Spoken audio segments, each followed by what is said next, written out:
Media మిత్రులందరికీ, రాజన్న సిరిసిల్ల ప్రజానీకానికి అందరికీ నమస్తే.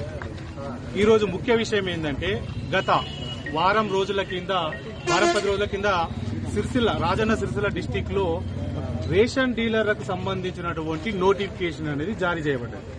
అది కలెక్టర్ గారు ఉత్తర్వుల మేరకు ఆర్డీఓ గారి ఆధ్వర్యంలో మనకు నిరుద్యోగులను 10th క్వాలిఫికేషన్స్ తోటి 1:5 నిష్పత్తిలో ఇంటర్వ్యూకు పిలుస్తామని 32 మార్క్స్ యొక్క బేస్ మార్క్స్ తోటి మనని ఎగ్జామ్ కు కండక్ట్ చేయడం జరిగింది.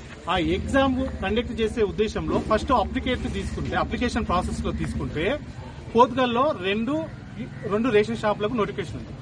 2 రేషన్ షాపులకు నోటిఫికేషన్ ఉన్నప్పుడు అయితే 2 అప్లికేషన్లు ఇచ్చారు. 2 అప్లికేషన్లు అప్లై చేస్తే 2 హాల్ టికెట్స్ ఇచ్చారు. 2 హాల్ టికెట్లలో ఒకటే రోజు, ఒకటే డేటు, ఒకటే టైం, ఒకటే సెంటర్. ఒక్క ఆస్పిరెంట్ 2 ఎగ్జామ్లు ఒకటే టైంలో ఎట్లా రాస్తారు, ఒకటే సెంటర్లో. ఇది ఫస్ట్. దీన్ని మేము మా తహసీల్దార్ దగ్గర మాట్లాడితే ఆయన రెక్టిఫై చేసి ఆర్టీఓ గారితో మాట్లాడారు. లేదని చెప్పేసి 2 ఇష్యూ చేయకూరి మనకి బయట ఇబ్బంది అవుతుంది అని చెప్పేసి మళ్ళీ మా దగ్గరికి వెళ్ళి అందరి దగ్గరికి వెళ్ళి ఒక్కొక్క హాల్ టికెట్ తీసుకున్నారు. అంటే మీరు 2 అప్లికేషన్లు 2 షాప్లకు అప్లై చేస్తే, దరఖాస్తు చేస్తే ఒకటి మాకు ఇచ్చి ఒకటి వాళ్ళు తీసుకున్నారు. అట్లా మోసం చేశారు ఆఫీసర్లు. అయితే ఇక్కడ నిన్న ఆర్టీఓగా మేము ఎగ్జామ్ రాసాం, అందరం ఎగ్జామ్ రాసాం. ఒక వైట్ పేపర్ మీద 1, 2, 3 నెంబర్లు వేసి టిక్ పెట్టమన్నారు. ఆ టిక్ అనేది ప్రామాణికం కాదు. ఎవరైనా ఉండి ఆప్షన్ పెట్టకపోతే అక్కడ ఇన్విజిలేటర్ అనేటోడు టిక్ పెట్టే అవకాశం ఉంది, లేకపోతే రైట్ పెట్టిన టిక్ ను కొట్టేసే అవకాశం కూడా ఉంది. సో ఇన్విజిలేటర్లు కూడా ఇక్కడ అభ్యర్థులను మిస్లీడ్ చేసే అవకాశం ఉంటుంది. ఎందుకు అంటే ఆ ఆన్సర్ షీట్ లో అభ్యర్థి యొక్క పేరు, ఊరు, అతని యొక్క హాల్ టికెట్ నెంబర్, వాళ్ళ ఫాదర్ నేమ్ అన్ని డీటెయిల్స్ గా ఉన్నాయి. కాబట్టి లోకల్ ఇన్విజిలేటర్లే కాబట్టి వాళ్ళ యొక్క ప్రభావం కంపల్సరీ ఆన్సర్ షీట్ల పైన ఉంటుంది. సో ఈ విషయంలో కూడా మేము ఓపిక బట్టి ఎగ్జామ్ రాశాం. మా కలెక్టర్ గారి మీద నమ్మకంతో నోటిఫికేషన్ వచ్చింది కదా అన్న ఉద్దేశంతో మేము ఎన్నో 15-20 సంవత్సరాలు అవుతుంది, నా 35 ఏళ్లలో 20 సంవత్సరాలు అవుతుంది ఈ నోటిఫికేషన్ ఎగ్జామ్ రాయబట్టి. కాకపోతే ఎక్కడో ఆశ జాబ్ వస్తానే ఆ ఉద్దేశంతో ఎగ్జామ్ రాయడం జరిగింది. రాసిన తర్వాత 32 బేస్ మార్క్స్ అయితే ఏదైతే ఉందో ఆ బేస్ మార్క్స్ తోటి మీరు ఇంటర్వ్యూకి పిలవాలి. అయితే ఎవరెవరికి 32 పైన వచ్చినాయో ఒక యూనిట్ కి, అంటే ఒక షాప్ ని యూనిట్ గా తీసుకుంటే 5గురిని, ఒక షాప్ కు 5 చొప్పున, విలేజ్ కి షాప్ కు 5 చొప్పున మీరు ఇంటర్వ్యూకి పిలవాలి.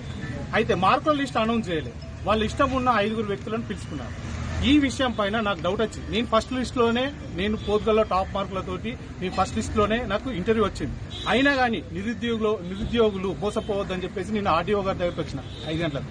సార్, నాలంటి వాళ్ళు కష్టపడేటోళ్ళు ఉన్నారు, మా ఊర్లో ఏజ్ బార్ అయిన వాళ్ళు ఉన్నారు, నా ఒక్కనికి కాదు సార్, మీరు ఇంకొక 5 మంది పేర్లు ఎందుకు ఇవ్వలేరు అని చెప్పేసి ఆర్డీఓ గారిని అడిగితే ఆర్డీఓ గారి దగ్గర సమాధానం లేదు. నేను అడిగిన క్వశ్చన్లు, మీ రిక్రూట్మెంట్ తప్పు, మీరు చేసిన ప్రాసెస్ తప్పు, ఆ ఎగ్జామ్ పేపర్ తప్పు, రైట్ టిక్ కొట్టుడు తప్పు.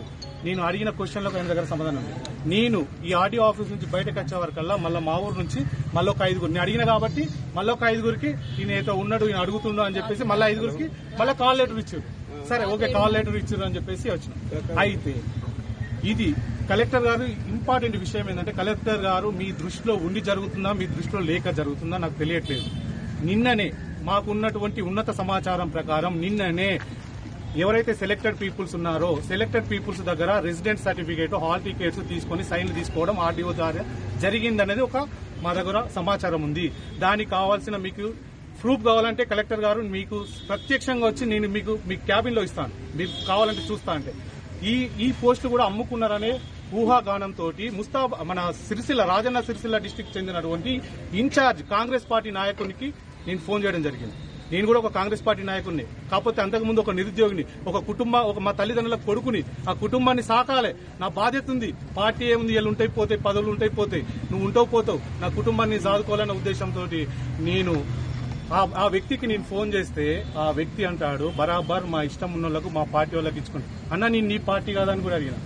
నేను పార్టీ కాదా అంటే లేదు, వాళ్ళకు ఇస్తాము అన్నారు. అంటే వాళ్ళు నేను కూడా అన్న వాళ్ళు టీఆర్ఎస్ వాళ్ళు కదా, మరి నువ్వు కాంగ్రెస్ వాళ్ళు అయి ఉంటుంది, సరే కాంగ్రెస్ వాళ్ళకి ఓన్కి ఇచ్చినా ఏం కదా, నాకు నువ్వు టీఆర్ఎస్ వాళ్ళకి ఎట్లిచ్చినావు అని అంటే నా దగ్గర పలానా వ్యక్తి పట్టుకొచ్చిండు, నేను ఆయన మాట ఇచ్చినా, నేను మాట శాసనం నేను అంటే నేను మాట బాహుబలి మాట అన్న, నువ్వు ఇచ్చిన శాసనం ఏందన్నా, దానికి నువ్వు ఇట్లా ఇద్దరిని ఒక్కొక్కరిని నువ్వు సెలెక్ట్ చేసుకుంటా ఇది చేసే బదులు డైరెక్ట్ నువ్వే ఆర్టీఓ ఆఫీస్ లో కూర్చొని ఎవరో కావాలని ఇచ్చుకుంటూ అయిపోతుంటుంది. ఈ రిక్రూట్మెంట్ ప్రాసెస్ ఎందుకు? మా దగ్గర 100 రూపాయలు అప్లికేషన్ ఫీజు తీసుకునేందుకు ఒక్కొక్కరు ప్రెగ్నెంట్ లేడీలు వచ్చింది. పిల్లల్ని ఎత్తుకొని వచ్చారు, చాలా మంది పిల్ల తల్లులు వచ్చారు, ఫిజికల్ హ్యాండిక్యాప్డ్స్ వచ్చారు, వాళ్ళు కష్టపడుకుంటా వచ్చారు, అందరు వచ్చారు. వాళ్ళ కష్టాన్ని దృష్టిలో పెట్టుకుని ఇది కరెక్ట్ కాదు అన్న ఉద్దేశం అంటే నేను నా ఇష్టం ఉన్నట్టు చేసుకుంటా, ఎవరికి చెప్పుకుంటావో చెప్పుకోపో, అవసరం అయితే నీకేమైనా చూస్తా భవిష్యత్తు. నాకు అవసరం ఉంటే నేను చూసేటోన్ని అయితే నేను ఇంటర్వ్యూకి ఫస్ట్ సెలెక్ట్ అయ్యి 5 మెంబర్లు ఉంటే నేను ఆర్డీఓ ఆఫీస్ వచ్చి నాకు అవసరమా, ఇంకా 5 కోసం నేను కొట్లాను ఇక్కడికి వచ్చి. ఎందుకంటే కరెక్ట్ రాసిన ఒక వ్యక్తికి రావాలి, నిరుద్యోగికి రావాలన్న ఉద్దేశం.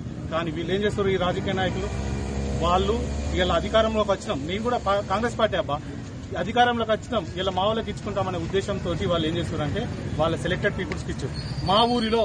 మా ఊరిలో చెప్తా ఉన్నాను, ఒక ముదిరాజుకు వచ్చింది, ఒక రావుకు వచ్చింది, 2 లేడీస్కి వచ్చిందనే సమాచారం నా దగ్గర ఉంది. ఇది మీడియా మిత్రులు గుర్తుపెట్టుకుని రేపు రిజల్ట్ తర్వాత ఇది ఉండకపోతే నేను దేనికంటే దాని పేర్లు నేను అనౌన్స్ చేయను, ఎందుకంటే అది పబ్లిక్ లో కాబట్టి. ఒక ముదిరాజుకు, ఒక రావుస్కి ఆయన ఏమంటారంటే ఫోన్లో మా ఓసీలకు ఇచ్చుకుంటాం, మేము ఇచ్చుకోవద్దా, మీకు బీసీలకైనా ఎస్సీలకైనా అని చెప్పేసి మాట్లాడడం జరుగుతుంది. అంటే ఇలా నువ్వు రాజ్యాంగబద్దంగా ఎమ్మెల్యేగా ఎన్నికైతే నువ్వు రాజ్యాంగం మీద ప్రమాణం చేసి సమన్యాయం చేస్తా, ప్రజల పక్షాన నిలబడతా అన్నోని ఇంకెన్ని సీట్లు అమ్ముకుందు ఇవాళ. ఇప్పటి వరకు కూడా నాకు ఫోన్లతో టార్చర్ ఉంది, నువ్వు పోకు, వద్దు, ఇంటర్వ్యూకి వద్దు, నువ్వు మాట్లాడతావు, నీకు ఎందుకు టెన్షన్ అంటే నేను పోయే చూస్తా అక్కడ, నేను ఇంటర్వ్యూకి అటెండ్ అవుతాను, నేను ఎందుకు కావద్దు, రేపు నాకు జాబ్ ఎట్లా రాదు, నాకు రాకపోయింది నిజాయితీగా రాసుకున్నాను రాని, నాకే రావాలని ఏం లేదు, నిజాయితీగా రాసుకున్నాను కానీ నువ్వు ట్రాన్స్పరెన్సీగా లిస్ట్ అవుట్ చేయి, ఇంటర్వ్యూ పిలిచే ముందు మార్కులు ఏందో లిస్ట్ అవుట్ చేయి. ఆర్డీఓ గారు మీరు ఇట్లా తప్పు చేయకపోతే ఫస్ట్ లిస్ట్ అవుట్ చేయండి, లిస్ట్ అవుట్ చేయడానికి మార్కులు బయట షో చేయడానికి మీకు ప్రాబ్లం ఏముంది, మార్కుల వల్ల కొరక తింటారా, పెట్టండి, మీరు నోటిఫికేషన్ కదా ఎట్లా ఇచ్చారో అట్లా మార్కులు అనౌన్స్ చేయండి, ఇంటర్వ్యూ గౌరవంలో ఏ మార్కులను ఏ ప్రతిపాదికన తెలుస్తారో చేయండి. ఇంకా ఆన్సర్ షీట్ల టిక్కులేందండి, టిక్కు కొట్టేయచ్చు, నీకు నీ ఇన్విజిలేటర్ అనేటోడు పెట్టిన దానికి రైట్ పెట్టచ్చు, పెట్టిన దానికి కొట్టేయచ్చు, ఎందుకంటే అందులో క్యాండిడేట్ యొక్క డీటెయిల్స్ పూర్తిగా ఉన్నాయి. ఫర్ ఎగ్జాంపుల్ కావటి మహిపాల్స్ అన్నావు, మల్లయ్య గ్రామం పోద్గలని ఉంది, ఆ వ్యక్తి నాకు పడకపోతే కొట్టేస్తాడు, అన్ని కొట్టేస్తాడు, దానికి రెస్పాన్సిబిలిటీ ఎవరు? కాబట్టి మీడియా మిత్రులు, గ్రామ ప్రజలు, మన రాజన్న సిరిసిల్ల ప్రజలు అందరూ దృష్టిలో పెట్టుకుని ఈ రేషన్ డీలర్లు అనేటివి బోగస్ గా నడిచిన ఆధారాలు నా దగ్గర కొన్ని ఉన్నాయి. కాబట్టి గౌరవ కలెక్టర్ గారు, అదేవిధంగా సీఎం రేవంత్ రెడ్డి గారు కూడా మీరు ఈ దృష్టి పెట్టండి సార్, ఎందుకంటే మన తెలంగాణ పబ్లిక్ సర్వీస్ కమిషన్ లో టీఆర్ఎస్ ప్రభుత్వం అనేది అవినీతికి పాల్పడదని మనం రోడ్లెక్కి మనం ధర్నాలు చేసినాం. ఇలా మన కాంగ్రెస్ పార్టీ వాళ్ళే ఇట్లా మన రేషన్ డీలర్లను అమ్ముకుంటా ఉంటే ఇప్పుడు మనమే ఎక్కుదామా, టీఆర్ఎస్ ఎక్కుమందామా రోడ్ మీకు, వాళ్ళకి ఇద్దామా ఆధారాలు, వాళ్ళని చేద్దామా? ఎందుకు మీ పరువు ప్రతిష్ట ఇస్తా ఉన్నారు రేవంత్ రెడ్డి గారు, ఆదిశ్రీనన్న గారు, పొన్నం ప్రభాకర్ గారు, ఏమన్నా అంటే మీ పేరు చెప్తారు, మాకు వాళ్ళ నుంచి ఆర్డర్స్ ఉన్నాయి, వీళ్ళ నుంచి ఆర్డర్స్ ఉన్నాయి, ఎందుకంటే మిమ్మల్ని బదనం చేస్తా ఉన్నారు, మీతో తిరిగేటోళ్ళని మిమ్మల్ని బదనం చేస్తా ఉన్నారు. కాబట్టి దయచేసి వాళ్ళని దూరం పెట్టండి. కాబట్టి నిజమైన అభ్యర్థులకు న్యాయం చేయండి.